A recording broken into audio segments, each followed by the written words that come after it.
બોલો ભારત માતા કી ઇન્કલાબ। આજે સુરતની ધરતી ઉપર આપ સૌ દૂર દૂરથી પધાર્યા છો। માન્ય સંગઠન મહામંત્રી અને સતત પાર્ટી માટે ચિંતા કરતા,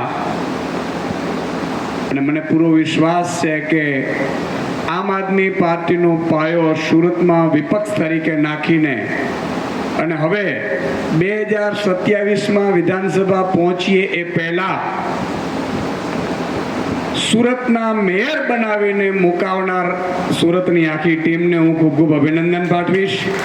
માનનીય મનોજભાઈ, રામભાઈ, ધર્મેશભાઈ, ભાઈશ્રી પ્રમુખશ્રી, બેનશ્રી વિપક્ષના નેતા પાયલબેન, તમામ સંગઠન મહામંત્રીઓ નવા જે નિયુક્ત થયા છે, તમામ જિલ્લાના પ્રમુખો, શહેરના પ્રમુખો, આપ સૌ નગરપાલિકાના ઇન્ચાર્જ, કો ઇન્ચાર્જ, તમામ કોર્પોરેટરો અને તમામ વાલા ભાઈઓ અને બહેનો, પહેલાં તો આપ સૌને અભિનંદન કે આજે અત્યારે જ દિલ્હીના મુખ્યમંત્રી તરીકે મહિલા મુખ્યમંત્રી આતિશીજીએ શપથ ગ્રહણ કર્યા છે। આપણે સૌ એમને તાળીઓના ગડગડાટ સાથે અભિનંદન પાઠવીશું।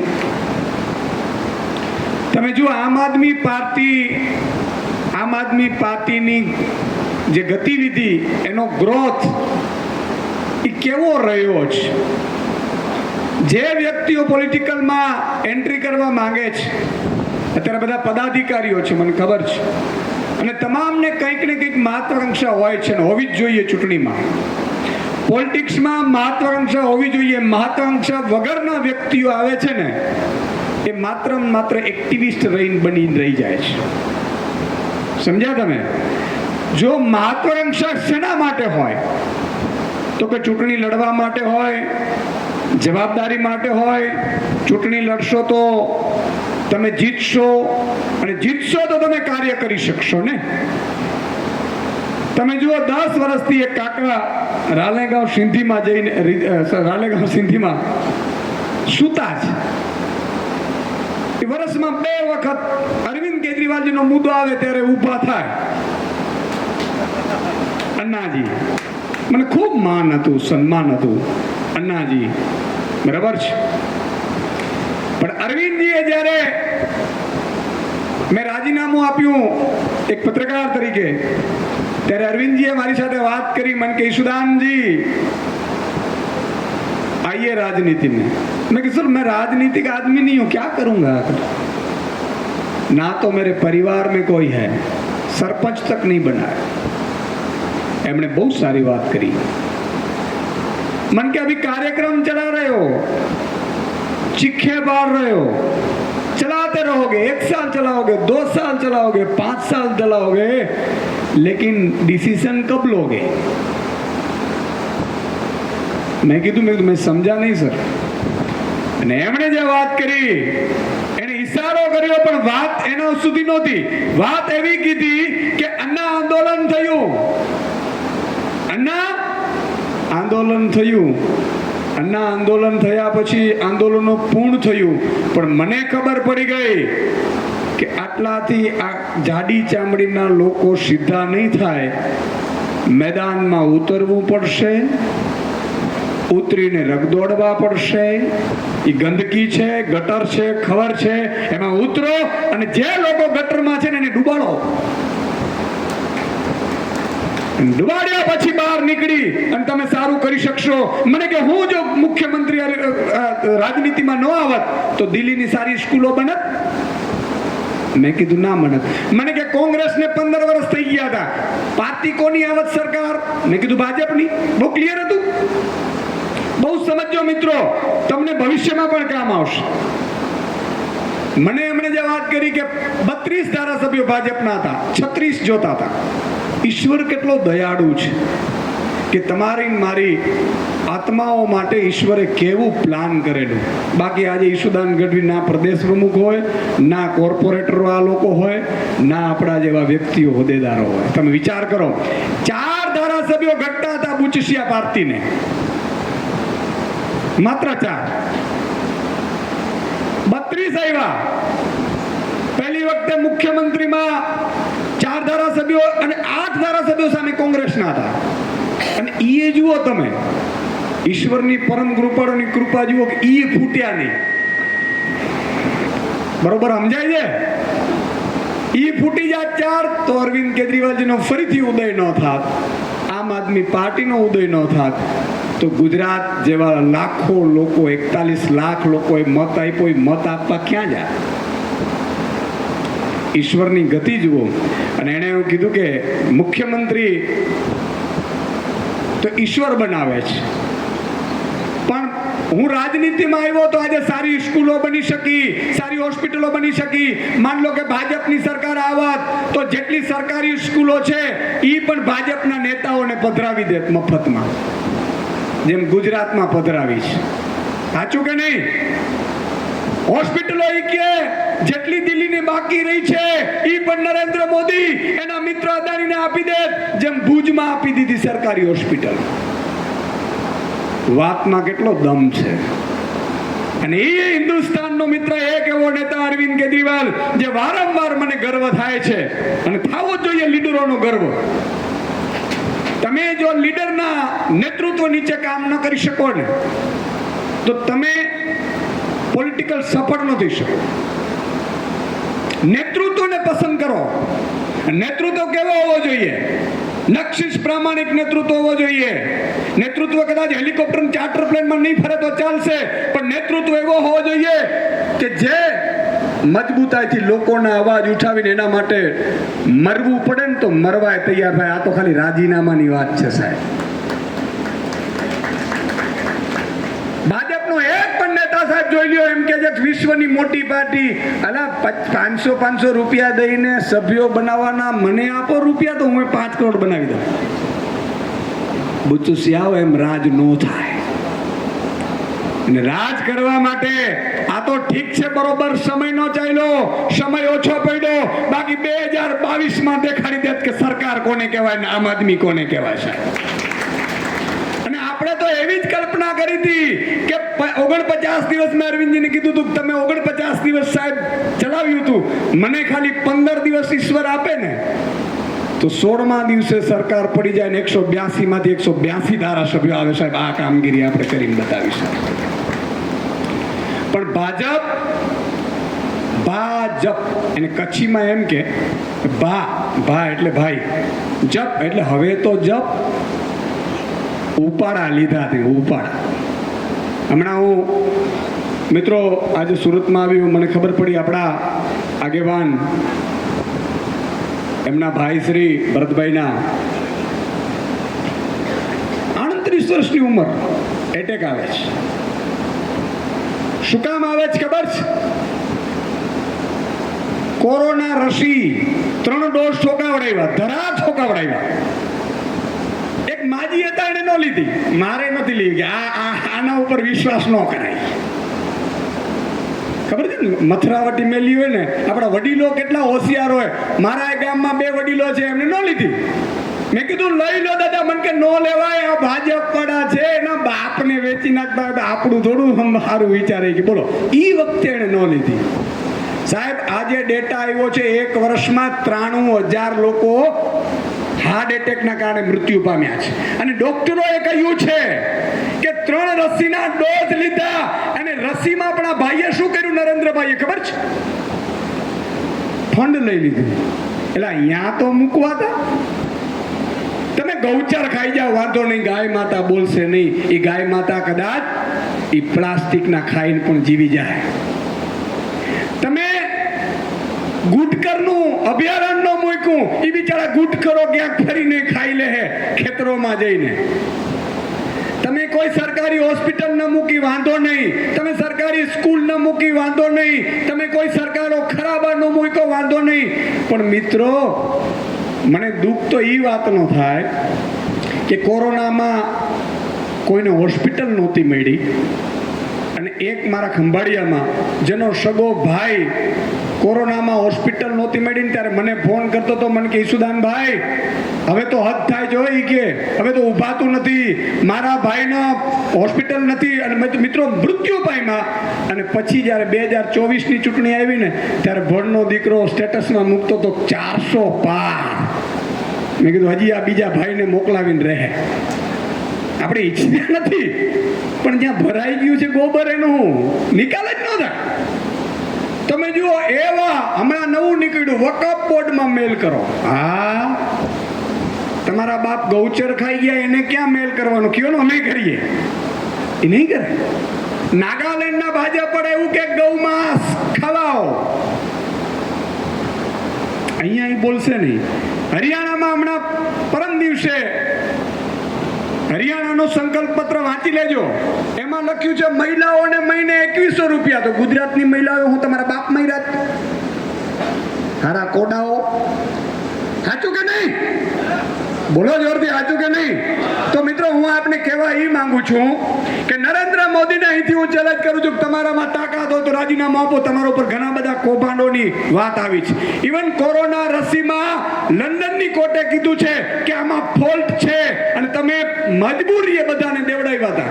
હું એરપોર્ટે જતો ને તો મને કે સાહેબ ડોઝનું સર્ટિફિકેટ જોઈએ. ખબર છે ને, નીકળવા નહોતા દેતા, કામદારોને પકડી પકડીને ઠોકાવડાવતા હતા. એમણે એટલા કૌભાંડો કર્યા. હમણાં એક સ્ક્રોલ કરીને ન્યૂઝપેપર છે, એમણે આર્ટિકલ છાપ્યું છે કે ભાઈ અદાણી 2014માં અહીંયા સુધી જ સીમિત હતા, પણ અદાણીના કારણે ભાઈ બન્યા પ્રધાનમંત્રી, નામ મોટાયું ગરીબોનું, અને જ્યાં દેશમાં જાય એના 15 દિવસમાં ફરીથી અદાણીને કોન્ટ્રાક્ટ મળી જાય. તમે વિચાર કરો, ઈ દેશમાં ભાઈએ દલાલી કરી. ગજબ નો કહેવાય? આવા વ્યક્તિઓને રાજીનામું આપવાની તો વાત દૂર રહી, એને 240 આવીને તો ઊંઘ નથી આવતી. માનનીય અરવિંદ કેજરીવાલજી જુઓ મિત્રો, આપણા નેતાની દીર્ઘ દૃષ્ટિ જુઓ, આપણા નેતાનું નેતૃત્વ જુઓ, આપણા નેતાની તાકાત જુઓ કે જ્યારે આ લોકોએ પ્લાન કર્યું હતું. મને ખબર હતી, હું જ્યારે અરવિંદજીને મળવા ગયો, કારણ કે મને ખબર હતી કે ગુજરાતમાં આવું થવાનું હતું, એટલે અરવિંદજીને અમે ડિસ્કશન કરતા હતા કે એણે 2 લોલીપોપ તૈયાર કરી હતી, એક 400 પારના નારાની. હમણાં હું એક જગ્યાએ બેસણામાં ગયો ને તો અમારા 2-3 આગેવાનો મળી ગયા. એટલે મેં કીધું યાર તમે કેમ કોંગ્રેસ મૂકીને વયા ગયા? મને કે આ છે ને એ ઉપાડો લીધો તો 400 આવી જાય ને પછી આપણો વેલ્યુ નહીં આવે, ગોઠવાઈ જઈએ. એમ ઘણા બિચારા 400 પારના લોલીપોપમાં બધા ગયા. અને બીજું એમણે જે ખેલ પાડ્યું એ હતું કે અરવિંદ કેજરીવાલ છે ને એ કોઈના બાપથી મેનેજ થાય એવું નથી. અરવિંદ કેજરીવાલ મિત્રો નક્ષસ પ્રામાણિક માણસ છે. હું એનો સાક્ષી છું, તાજનો સાક્ષી. અને એમણે મને એવું કીધું કે સુદાન મરી જવાનો છે પણ આ લોકો માટે ખપી જવા માટે આપણે જન્મ લીધો છે. આ લોકો બિચારાને આજે નહીં સમજાય. જોજો તમે, જે લોકો 400 પાર કરતા હતા એમણે બરોડાની પૂર જોઈ, હવે એમ કે જે તડી પાર, આંખો ખુલી ગઈ. જે મીંડાળે બિલાડીની જેમ પેલી બચ્ચાની આંખો ખુલે ને એમ આંખો ખુલવા માંડી. તમે જોજો આજુબાજુ પાડોશીઓની પણ આંખો ખુલી ગઈ હશે. હજી ઘણા લોકો છે. તો અરવિંદજીએ મને એવું કીધું કે આપણે એના માટે ખપવાનું છે. એ લોકોએ પ્લાન શું કર્યું કે અરવિંદજીને ખોટા કેસમાં પેલા જેલમાં નાખો. હવે PMLA કાનૂન છે ને 2018માં લાવ્યા, પેલા 2016માં લાવ્યા. સરકારો તોડવા માટેનો કાનૂન હતો મિત્રો. સુપ્રીમ કોર્ટે એનો વિરોધ કર્યો, ફરીથી એમાં સુધારો લાવીને 18માં પાછું લાવ્યા. અને 18 પછી તો સીધી ચૂંટણી આવી ગઈ 19ની. એટલે 19 સુધી તો વાંધો ન આવ્યો, પ્રજાને મૂર્ખ બનાવી શકાણી. પણ પછી વારંવાર એકને એક કેસેટ હાલતી નથી. હું તમને વારંવાર કહું કે હું તમને ગુલાબજાંબુ ખવડાવીશ, ગુલાબજાંબુ ખવડાવીશ, ગુલાબજાંબુ 10 વખત ગુલાબજાંબુ તમને ન ખવડાવું, 11મી વખતે હું તમને કહું કે હું તમને ગુલાબજાંબુ ખવડાવું, તમે શું કહો? હાલ તો થા, હાલ તો ગુલાબજાંબુ ખાલી 2 મોઢું ન દેખાડતો, એવું જ કહો કે નહીં? એમ એને ખબર પડી ગઈ એટલે એમણે PMLA કાનૂન લાવ્યા. PMLAમાં એવું પ્રાવધાન છે કે જામીન ત્યારે જ મળે. આ તમે દલીલ કરતા હોય ખબર, બિચારા કદાચ અંધભક્તોને ખબર નથી હોતી, ચશ્મા પહેરા યલો કલરના પહેરેલા હોય, એટલે તમારે ત્યાં દલીલોમાં ઉતરતા હશે ખબર, તો સોસાયટીઓમાં ખબર છે ને, સોસાયટીઓમાં દલીલોમાં ઉતરે, ક્યાં ગામડામાં ચોરે દલીલોમાં ઉતરે, ત્યારે તમે કહી શકો PMLAમાં એવા પ્રાવધાન કર્યા કે જામીન કોર્ટમાં ટ્રાયલ ચાલે, એમાં ટ્રાયલમાં સબૂત ન આવે પછી તમને જામીન મળે, એટલે મિનિમમ 6 મહિના, વધુમાં વધુ 2.5 વર્ષ થાય ને 5 વર્ષે થાય. આ પ્રાવધાન લેવા અત્યાર સુધી ભારતીય કાનૂનમાં શું હતું ખબર છે? PMLA પહેલા કે માન લો કે મારી ઉપર કોઈ પણ ફરિયાદ થઈ તો 2 સજા હતી, 7 વર્ષથી નીચેની સજા, 7 વર્ષથી ઉપરની સજા. 7 વર્ષથી નીચેની સજા હોય તો 60 દિવસની અંદર ચાર્જશીટ મૂકવી પડે, તો 60 દિવસમાં મને જામીન મળવા પાત્ર થાય, અને ઉપરની હોય તો 90 દિવસ. માન લો કે કોઈ, ઘણા અહીં તો ખેલ થતા હોય, તમે કોઈ પણમાં પકડા તો તમને 90 દિવસ કે 120 દિવસમાં તમે છૂટી જાવ. અહીંયા એવું પ્રાવધાન કર્યું કે 6-12 મહિના પડ્યા રહ્યા, એટલે એમણે હેમંત સોરેનને ધરપકડ કરી, પેલા ભાઈએ રાજીનામું આપી દીધું, ચંપઈ સોરેનને બનાવ્યા. ચંપઈ સોરેન ક્યાં છે?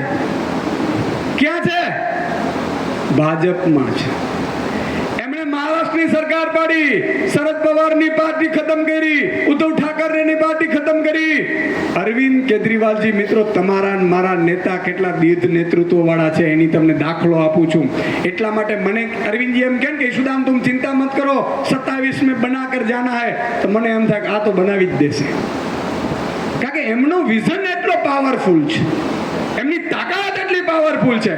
તો કેમ એમણે એવું કીધું કે આ રાજીનામું આપે એટલે 3 જગ્યાએ ઓપરેશન શરૂ થયા: ગુજરાત, પંજાબ અને દિલ્હી.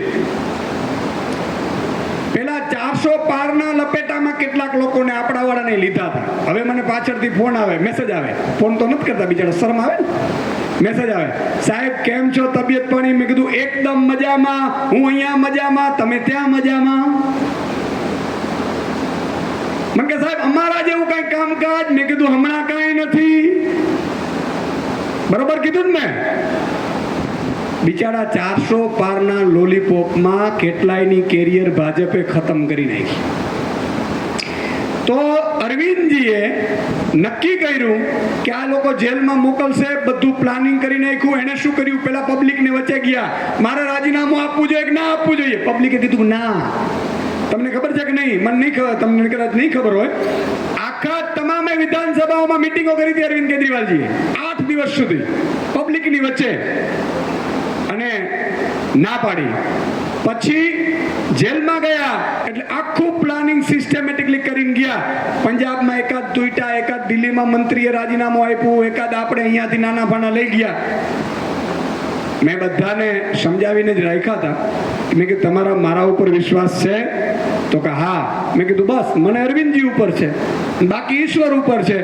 ધ્યાન રાખજો, ગુજરાતમાં આમ આદમી પાર્ટી સિવાય કોઈનું ભવિષ્ય નથી. એ હું આમ આદમી પાર્ટીના પ્રદેશ અધ્યક્ષ તરીકે નહીં, એક પોલિટિકલ એનાલિસ્ટ તરીકે તમને કહી રહ્યો છું, ગુજરાતમાં ભવિષ્ય આમ આદમી પાર્ટીનું છે. શું કામ? એ પણ તમને કહીશ એટલે તમને ખબર પડે. તો અરવિંદજીએ જેલમાં ગયા, રાજીનામું ન આપ્યું. આ ભાઈનો પ્લાન ઊંધું ગયું, ઊંઘ ઉડી ગઈ કે આ કઈ માટીનો બનેલો છે, આ રાજીનામું નથી આપતો. એટલે બેને ઊભા કર્યા ચપરાસીને કે હાઈકોર્ટમાં જાઓ. હાઈકોર્ટમાં ગયા, હાઈકોર્ટે અરજી કાઢી નાખી. સુપ્રીમ કોર્ટમાં ગયા, સુપ્રીમ કોર્ટે અરજી કાઢી નાખી. પછી રાષ્ટ્રપતિને આપવા ગયા કે રાષ્ટ્રપતિ શાસન લગાડો. તમારો બાપ મણિપુર હળગે છે, અહીંયા લગાડો. મણિપુર હળગે છે, અહીંયા મારી માતા બેન દીકરીને નગ્ન પરેડ કઢાવી અને ભણના દીકરાઓ એક વિઝિટ ન કરી, અને અહીંયા દિલ્હીમાં રાષ્ટ્રપતિ શાસન. ઓલરેડી અડધું રાષ્ટ્રપતિ શાસન જ છે. પોલીસ અમિત શાહ પાસે. ઘણા તો બિચારા સમજે નહીં, અંધભક્તો ક્યાંક દિલ્હીમાં ક્રાઇમ થાય ને એટલે મેસેજો કરે, ટ્વીટ કરે મને, સુદાનભાઈ હવે શું કહેશો? એટલે આપણી ટીમ જવાબ આપે, અંધભક્ત અહીંયા અમિત શાહની પોલીસ છે, 2 દિવસ આપો અરવિંદ કેજરીવાલજીને સીધી ના કરી દે. સાચું કે નહીં? એટલે અરવિંદજીએ રાજીનામું ન આપ્યું. ન આપ્યા પછી 6 મહિના જેલમાં રહ્યા. નથી, સબૂત છે જ નહીં. 9 બયાન જે વ્યક્તિએ આપ્યા આરોપીએ, એમાં અરવિંદજીનું નામ નથી. 10મું બયાન કર્યું, એને સાક્ષી તરીકે છોડી મૂક્યો અને 58 કરોડ રૂપિયા એની પાસેથી બટકાવી લીધા, છોડવાના. આ બુચસિયા હોય. સરકાર બદલે ને તો એક નેતો ભાજપનો બહાર ન હોય. હવે તમને બીજી વાત કહું. અરવિંદજીએ નક્કી કર્યું, જેલમાંથી બહાર આવ્યા વચ્ચે ખબર હોય તો તમને જામીન ઉપર. સાહેબ 2 દિવસમાં આખા પાર્ટીનો નેરેટિવ સેટ કરી દીધું કે આ યોગીજી જાય છે, નરેન્દ્ર મોદી 75 વર્ષે પૂરા થાય છે. જુઓ તમે તાકાત, જુઓ નેતાની. ફેરવી નાખ્યું કે ન ફેરવી નાખ્યું હતું? હવે ત્રીજી વસ્તુ, અરવિંદ કેજરીવાલજી જેલમાંથી છૂટી, મને ઘણા કહેતા હતા કે હવે શું ધડાકો કરશે. મેં કીધું અમને ખબર નથી, પણ અમને એટલી ખબર છે કે આ નેતા છે ને એ જીવ આપી દે, પણ પેલા લોકોને જીવવા નહીં દે. અને સાહેબ રાજીનામાની ઓફર કરી. આખા દેશે એવું કીધું કે હવે 70 માંથી 70 દિલ્હીમાં આવશે. હવે ચોથી વાત, અરવિંદજીએ રાજીનામું આપ્યા પછી આતિશીજી, એક મહિલા અને ઓક્સફોર્ડમાં ભણેલા સાહેબ, અને શિક્ષણ ક્રાંતિમાં જે મનીષજીની સાથે રહીને એમણે જે ભોગ આપ્યો છે, એમને વફાદારીને મહત્વ આપ્યું. એ કેટલા લોકોને સાહેબ આમ જુઓ ને તો રાજ્યસભામાં 100 કરોડ રૂપિયા બોલાય છો. અરવિંદજીએ એક સામાન્ય આમ આદમીમાંથી એના આંદોલન સાથે જોડાયેલા બેન સ્વાતિબેનને ટિકિટ આપી અને કીધું કે રાજ્યસભામાં જાઓ, મહિલા અધ્યક્ષ પણ આવ્યા. પણ નથી મફતમાં મળતા એના મૂલ ચૂકવવા પડતા, સંતને સંતપણા નથી મફતમાં મળતા. સાહેબ જે વ્યક્તિઓ આ ધરતી ઉપર ઈશ્વરની પરીક્ષામાં પાસ થાય છે ને એ જ સફળ થાય છે. આપણે અહીંયા 400 પારના નારામાં કેટલાક બબુલાન બિચડા બબુચક થઈ ગયા. હવે ટિકિટ ન મળે જિંદગીમાં તો અરવિંદજી આ તાકાત છે. હવે તમને આવું છું કે ભાજપનું કેમ ભવિષ્ય નથી. જો ભાજપમાં જોડાવવું હોય ને તો ઓરિસ્સામાં જોડાવાય. અહીંયા હવે સરકાર બની, હજી 15 વર્ષ સુધી અહીંયા એનો મહત્વ રહીએ. સમજો તમે, સાચું કે નહીં? ભાજપમાં જોડાવવું હોય તો કેરળમાં ના જોડાવાય, પંજાબમાં ન જવાય, ગુજરાતમાં ન જવાય. કારણ કે હવે અહીંયા પૂરું થઈ ગયું. સદસ્યતા અભિયાનમાં 500 રૂપિયા કીધા, હજી નહીં થાય ને તો એક સદસ્યને 5000 આપવાની વાત છે. વિચાર કરો તમે, બૂચ મારીને ભરી જ રાખ્યા. ત્રીજી વાત, આ એટલા માટે કહી રહ્યો છું મિત્રો, અરવિંદજીને હમણાં મેં કહ્યું, મેં કીધું સર 30-40 सीट तो आ जाती अगर हम 22 में ठीक से अगर वो हो पाए, क्योंकि हूँ पण એટલો बिजी, मन के नहीं, ईश्वर पे भरोसा रखो, भगवान करेगा. હું વચ્ચે મળીને ગયો, મેં સર क्या प्लान, मन के रोज क्या करो रोज क्या खाओ, ऊपर वाला करेगा. પણ એને એક વાત કીધી મને કે જે શરૂઆત પાર્ટી હોય ને એ પાર્ટીમાં જેને જેને આપણે ટિકિટ આપી હોય એ આપણા હોય એ માનવાની જરૂર નથી. માની લે તમે 40 ધારાસભ્યો મળી જાત, વિપક્ષનો નેતા પણ બનાવી દે, પણ એમાંથી 30 રહી જાત કે વહી જાત એ ક્યાં ખબર છે. કેટલી મોટી વાત કરી સાહેબ. તો આ અરવિંદજીએ હવે ખબર પડી, હવે જે ગુજરાતમાં છે, પંજાબમાં છે, દિલ્હીમાં જે પણ કાર્યકર્તાઓ આટલા મોટા સંકટ પછી ઉભા રહ્યા ને ઈ સાચા સોના મોર છે ને એમાંના તમે છો સાહેબ.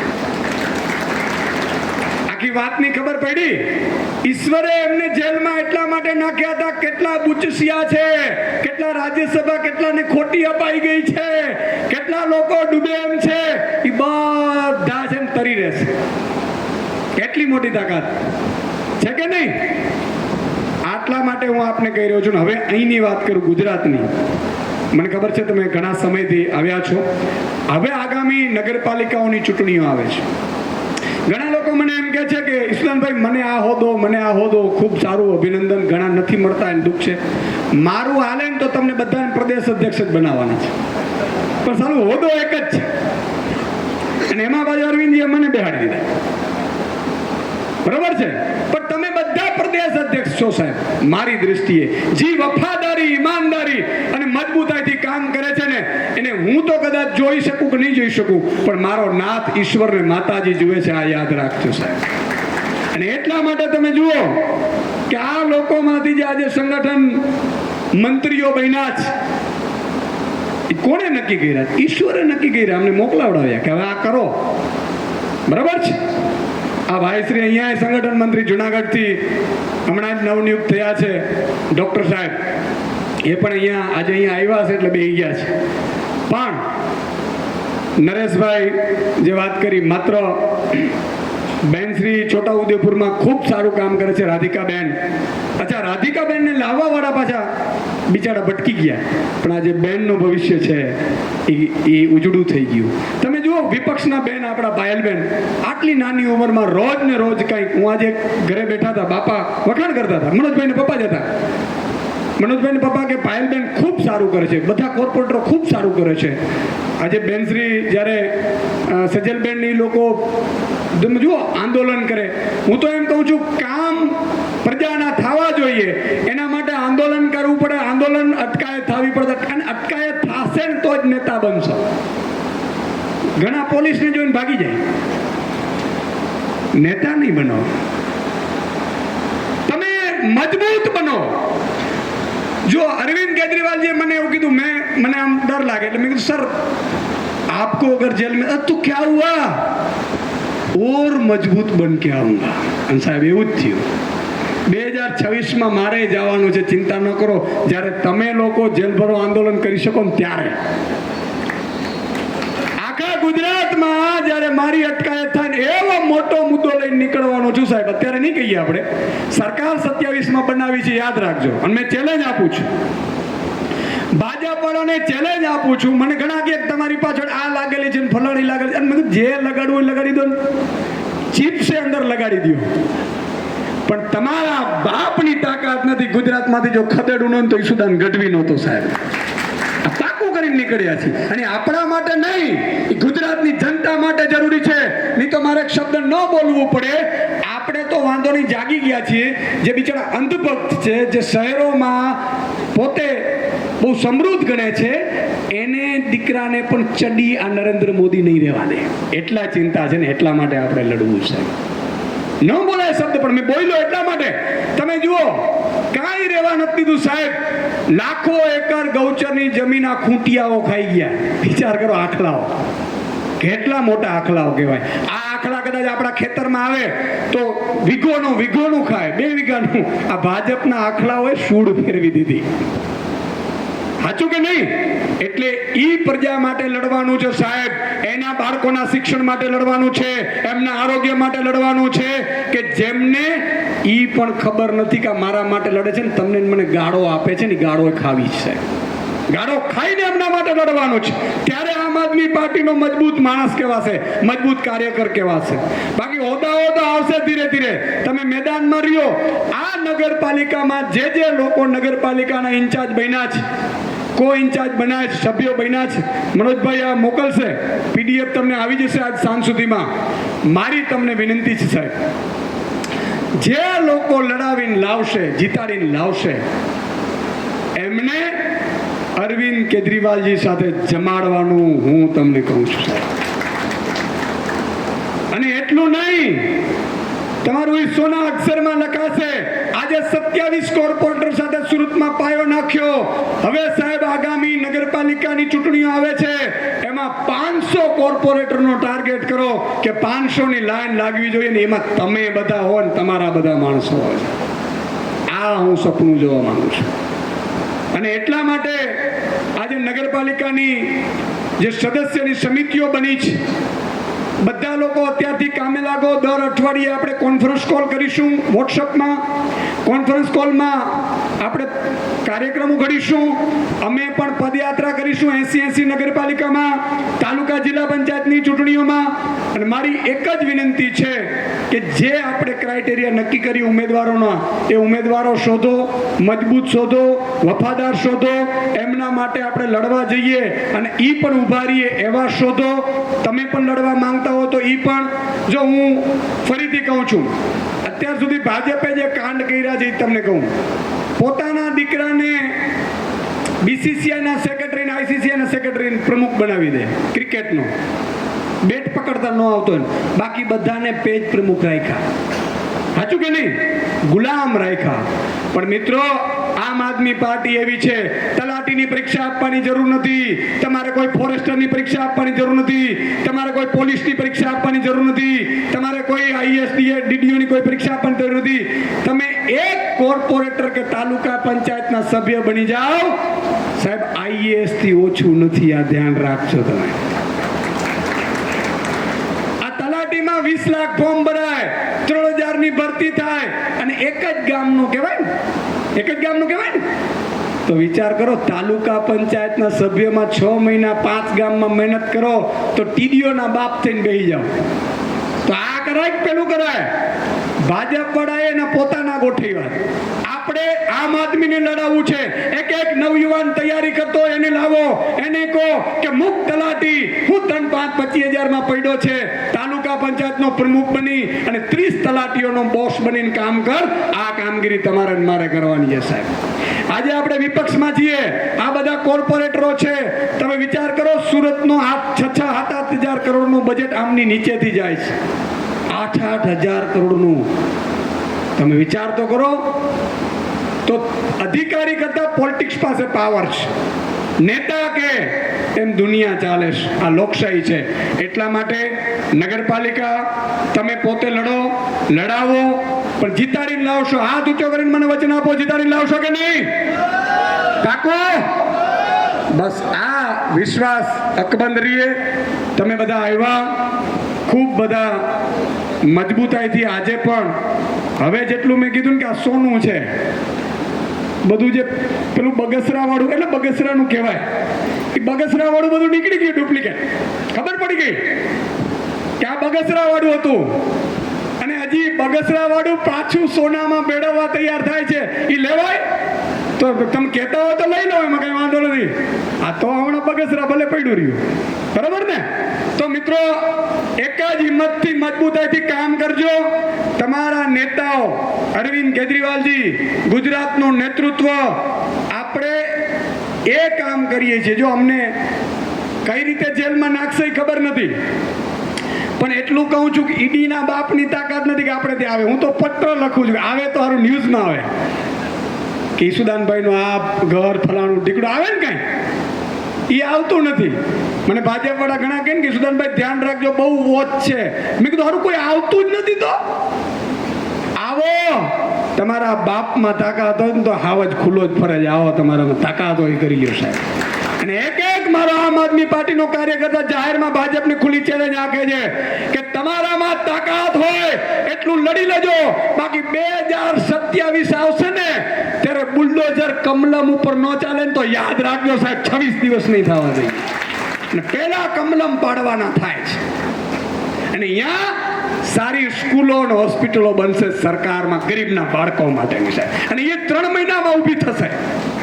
અને તમામ ગૌચરો જે આખડાઓ દબાવીને બેઠા છે, આ ખબર છે, ઘણા એમ કહેતા હતા કે અમારે મફતનું નથી જોતું ને અમારે આ નથી. કોણ હતા ખબર છે? એ આખલાઓ હતા. એને ખબર છે કે આ જો હું આ સરકાર વહી જાય ભાજપ વાળી અને આમ આદમીની આવી જાય તો મેં બ્રિજ ખાઈ ગયો છું ને પાછા ઓકાવે. એટલે તમામ અધિકારીઓને, ભાજપના નેતાઓને મારી વિનંતી છે કે લૂંટવાનું ધ્યાન રાખજો. 2027માં મિલકતો જપ્ત થશે. વિધાનસભામાં કાયદો લાવીશું કે જેણે જેણે મિલકત વધારાથી બૂચ મારીને બનાવી છે એની મિલકત જપ્ત થશે, અધિકારીઓની મિલકતો જપ્ત થશે. અને આખલાઓ તમે છેલ્લે જેલમાં સડશો. એટલે આવા ધંધા બંધ કરી દેજો. બાકી સરકાર લાવીશું એ પાકું છે. આ વખતે કોઈ હાલવા નથી. અને એવા ગેરંટી કાર્ડ આવવાના છે કે ભાજપ વાળાના હોદ્દેદારના ઘરમાં જઈને બેનને આપી આવશો ને ગેરંટી કાર્ડ, તો સાંજે પેલો ભાઈ આવશે ને તો હું છે, હાલો મત આપવા, તો નહીં હું પછી આવીશ. ભાજપના હોદ્દેદારના ઘરેથી બેન, એટલે કે એમના પત્ની એમ કે છે કે તમે જાઓ હું પછી આવીશ. તો કેમ? મારે ઝાડુમાં આપવું છે. આ સ્થિતિ આપણે લાવવાના છીએ મિત્રો. એટલે દિવસે ને દિવસે લોકોને સંગઠનમાં વધારે જોડો, સારી રીતે મજબૂત લોકોને આગળ કરો. અને તમે પોતે તમારા લીડરો ને લીડર બનાવો.